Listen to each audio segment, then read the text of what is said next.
যে কিয়ামতের দিন মানুষ মিথ্যা কথা বলবে, এতগুলো দলিল প্রমাণ সহ আল্লাহ তাআলা তাকে পাপাচারী সাবিত করবেন, অথচ আল্লাহ তাআলার সামনে বলবেন যে মা কুন্না মুশরিকিন, আমরা মুশরিক ছিলাম না। সূরা আনআমের যে 23 নম্বর আয়াতটি বললাম সেখানে স্পষ্ট। এছাড়াও সূরা মুজাদালা সূরা নম্বর 58 আয়াত নম্বর 18তেও বলা হয়েছে যে তারা কসম করে আল্লাহ তাআলার সামনে বলবে যে আমরা এগুলো করিনি। তো এই কথা বলার পর আল্লাহ সুবহানাহু ওয়া তাআলা কি করবেন, কি করে তাদেরকে সাবিত করবেন যে তারা সত্যি মিথ্যুক? আল্লাহ সুবহানাহু ওয়া তাআলা তো যে কোনো ভাবে সাবিত করতে পারেন। এগুলো সাক্ষী সে অমান্য করবে, তাই আল্লাহ সুবহানাহু ওয়া তাআলা আরো একটি বড় ধরনের সাক্ষী পেশ করবেন, যেটা আল্লাহ তাআলা বলেছেন শেষে, একেবারে শেষে যখন এগুলোকে সাক্ষী দেওয়ার, এই সমস্ত সাক্ষী প্রমাণ উপস্থাপনের পরেও সে অমান্য করবে, তখন আল্লাহ তাআলা শেষ পর্যন্ত সূরা ইয়াসিন সূরা নম্বর 36 আয়াত নম্বর 65-তে বলেছেন আল ইয়াউমা নাখতিমু আলা আফওয়াহিহিম, আজকে আমি তোমাদের মুখে আজকে মোহর মেরে দেব, স্ট্যাম্প মেরে দেব। ওয়া তুকাল্লিমুনা আইদিহিম, আর তোমাদের হাতগুলো আমার সাথে কথা বলবে। ওয়া তাশহাদু আরজুলুহুম বিমা কানু ইয়াকসিবুন, এবং তাদের পাগুলো সাক্ষ্য দেবে তাদের কৃতকর্মের ব্যাপারে, তাদের যেগুলো তারা করত পৃথিবীতে সেই সমস্ত কর্মের ব্যাপারে অবগতি বা সাক্ষ্য দেবে তাদের পাগুলো। অত্র আয়াতটি থেকে স্পষ্ট হয় যে মানুষ যখন এত কিছু অস্বীকার করবে, যখন মানুষ অস্বীকার করবে যে এইগুলো আমি করিনি, আল্লাহ তাআলার কোরআন সাক্ষ্য দেবে, গাছপালা সাক্ষ্য দেবে, জমিন সাক্ষ্য দেবে, এইভাবে ফেরেশতারা সাক্ষ্য দেবে, তার আমল নামা দেখানো হবে যে তুমি এগুলো করেছো, আমরা লিখেছি, ফেরেশতারা পেশ করবে। অথচ সে ব্যক্তি যখন অস্বীকার করবে, শেষ পর্যন্ত আল্লাহ তাআলা বলেন আমি তোমার মুখে আজকে মোহর মেরে দেব, দিয়ে তার হাতগুলো কথা বলবে আল্লাহ তাআলার সামনে যে এইগুলো সে হাত দ্বারা করেছে, পা সাক্ষ্য দেবে যে ঠিক বলেছে হাতে, এইগুলো অবশ্যই এই হাত দ্বারা সে করেছিল, এই গুনাহের কাজগুলো সে করেছিল, এই পাপাচারীগুলোতে সে নিমজ্জিত ছিল, লিপ্ত ছিল, এই কাজগুলো সে অবশ্যই করত, দুনিয়াতে এগুলো করত সে। এইভাবে যখন আল্লাহ তাআলা তার মুখে মোহর মেরে দিয়ে তার হাত পাকে কথা বলাবেন, তখন সে কিন্তু হতাশা ব্যঞ্জক হয়ে যাবে, সে ডিপ্রেস হয়ে যাবে, সে আশ্চর্যান্বিত হবে যে আমার হাত পা আমার বিরুদ্ধে সাক্ষ্য দিচ্ছে। এ কথা আল্লাহ তাআলা সূরা আন-নূর সূরা নম্বর 24 আয়াত নম্বর 24-এও বলেছেন, সূরা ফুসসিলাত সূরা নম্বর 41 আয়াত নম্বর 21-এও এ কথা আল্লাহ তাআলা বলেছেন যে তার হাত পা সাক্ষ্য দেবে, তার মুখ সাক্ষ্য দেবে, তার মুখে মোহর মেরে দেওয়া হবে, তার চামড়া সাক্ষ্য দেবে। চামড়ারও কথা বলা হয়েছে যে তার চামড়া বা চর্ম সাক্ষ্য দেবে, এইভাবে তাকে গুনাহগার সাব্যস্ত করা হবে। এখানে আল্লাহ তাআলা মুখে মোহর দিয়ে তার হাত পাকে কেন কথা বলাবেন, এর উদ্দেশ্য কি আমরা জেনে নিই।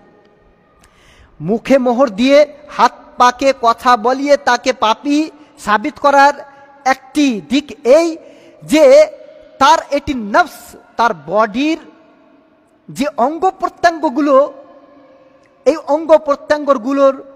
অঙ্গগুলোর উইংসগুলোর মধ্যে এক একটি, হাত, পা, তারপরে চোখ, নাক, কান, এইগুলো এক একটি অঙ্গ। অর্থাৎ মানুষের বডির সাথে, মানুষের শরীরের সাথে যেগুলো জড়িত, সেইগুলো মানুষের কাছে সবচেয়ে বেশি প্রিয়, যেহেতু শরীরের সাথে তার সম্পর্ক, আর এর চেয়ে বেশি প্রিয় হতে পারে না অন্য কিছু। তার কারণে মানুষ নিজের গলা কাটতে পারে না, আত্মহত্যা করছে কেউ কেউ, ওটা আলাদা ব্যাপার। তবে সাধারণভাবে মানুষ নিজেকে কাটতে পারে না, নিজের আঙ্গুল কেটে ফেলতে পারে না, নিজের হাত কেটে ফেলতে পারে না, নিজের কান কেটে ফেলতে পারে না। কেন? তার কাছে এগুলো অনেক প্রিয়, দুনিয়ার সবচাইতে বেশি প্রিয়। তার চক্ষু অন্ধ করতে পারে না, কানা করতে পারে না, তার দাঁত ভেঙে ফেলতে পারে না নিজেই, কেননা তাকে মায়া লাগে, এগুলো প্রিয়। আর এই প্রিয় জিনিসগুলো তার বিরুদ্ধে যখন সাক্ষ্য দেবে, তখন সে অবশ্যই ভাববে যে আমার হাত পাগুলো আমার বিরুদ্ধে সাক্ষ্য দিচ্ছে। তো আল্লাহ তাআলা এই বলে এটা প্রমাণ করতে চান যে আজকে তোমার মুখে মোহর মেরে দিলাম, তুমি তো মুখে মিথ্যা কথা বলছো। এবার দেখো তোমার সবচেয়ে কাছের যেটা তোমার হাত, সবচেয়ে কাছের যে তোমার অঙ্গ, তোমার পা, সবচেয়ে কাছের যেটা তোমার চর্ম, তোমার শরীরের চর্ম, তোমার ফিজিক্যালি উইংস, এইগুলো তোমার বিরুদ্ধে কথা বলছে। এর চেয়ে আর বেশি বড় সাক্ষী আর কি হতে পারে? তখন সে লজ্জিত হবে যে নিশ্চয়ই আমি গুনাহগার, না হলে আমার হাত পা কেন সাক্ষ্য দিচ্ছে। আরো একটা দিক, যে এটা আরো একটা বড় দিক হাত পাকে কথা বলার, মুফাসসিরগণ বলেন যে যে বস্তু বা যে জিনিস কথা বলতে পারে না, হাত কথা বলতে পারে না দুনিয়াতে, পা কথা বলতে পারে না, সাক্ষ্য দিতে পারে না কারো বিরুদ্ধে, ওই রকম চক্ষু, চর্ম, এগুলো কথা বলতে পারে না, এদের বাকযন্ত্র নাই। মানুষ যেমন আমরা কথা বলছি ঠিক তেমন এদের বাকযন্ত্র নাই, কিন্তু অথচ বাকযন্ত্রহীন অঙ্গকে আল্লাহ তাআলা বাকশক্তি দেবেন বা কথা বলার শক্তি দেবেন, আর এগুলো কথা বলবে। তো এটা আশ্চর্যান্বিত যে এমন বস্তু তার বিপক্ষে কথা বলছে যে বস্তু কথা বলতেই জানে না। এটা অলৌকিক বিষয়। তার কারণে আল্লাহ তাআলা এইভাবে তার বা পাপাচারীদের বিরুদ্ধে সাক্ষী উপস্থাপন করবেন তার অঙ্গ প্রত্যঙ্গকেই। আল্লাহ তাআলা এই জন্য বলেছেন সূরা ইয়াসিনে, যেটা পড়লাম আবার পড়ি, জাল ইয়াউমা নাখতিমু আলা আফওয়াহিহিম, আজকে আমি তোমার মুখে মোহর মেরে দেব, ওয়া তুকাল্লিমুনা আইদিহিম, তাদের আল ইয়াউমা নাখতিমু আলা আফওয়াহিহিম, আমি আজকে তাদের মুখে মোহর মেরে দেব, তাদের হাত আমার সাথে কথা বলবে, ওয়া তাশহাদু আরজুলুহুম, তাদের পাগুলো সাক্ষ্য দেবে, বিমা কানু ইয়াকসিবুন, মা কানু ইয়াকসিবুন, যেগুলো তারা দুনিয়াতে করছিল, এই সমস্ত কিছু আমার সামনে এগুলো, এই অঙ্গগুলো বলবে। এভাবে মানুষকে আল্লাহ তাআলা মিথ্যা বলবে, মানুষ মিথ্যা বলবে, মানুষ মিথ্যা বলবে আল্লাহ তাআলার সামনে, কিন্তু পাস হতে পারবে না, পার পেতে পারবে না, সে নিজেকে সত্য সাবিত করতে পারবে না, যেভাবেই সে চেষ্টা করুক না কেন।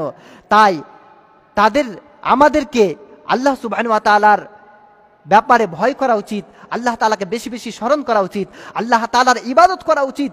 কেননা কিয়ামতের দিন আমরা কোনোভাবেই আমরা পার হতে পারবো না, আল্লাহ সুবহানাহু ওয়া তাআলার দরবারে আমরা বাঁচতে পারবো না। যে যেমন কর্ম করেছে তার ফলাফল সে তেমনই ভুগবে, যে যেমন কর্ম করেছে তার ফলাফল সে তেমনই ভাবে পাবে। কিয়ামতের দিন যে গুনাহগার হবে তাকে গুনাহের ফল পেতে হবে, যে ব্যক্তি নেককার হবে সে নেকি পাবে, বা সে তার নেক আমল করার, সৎ কর্ম করার ফলাফল সে অবশ্যই পাবে ইনশাআল্লাহ।